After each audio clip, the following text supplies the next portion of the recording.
Hey everyone, so you just received your new PC or you've just done a Windows reset and you're wondering how to skip that Microsoft account sign-in and set up a local user account instead. Let's do it in just a couple of minutes. Alright, here's the deal. Microsoft really wants everyone to use a Microsoft account when setting up Windows. But if you prefer a local account, there's a simple command you can run. Once you get to this part of the setup, all you need to do is just press Shift plus F10 on your keyboard to open the command prompt. Then all you've got to do is type this command I show on screen and hit enter.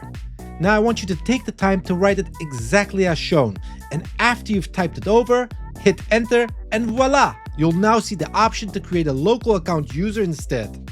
Just pick a username, add a password if you want, or leave it blank and click next. After that, your system will restart and you'll be logged into Windows with a local account instead.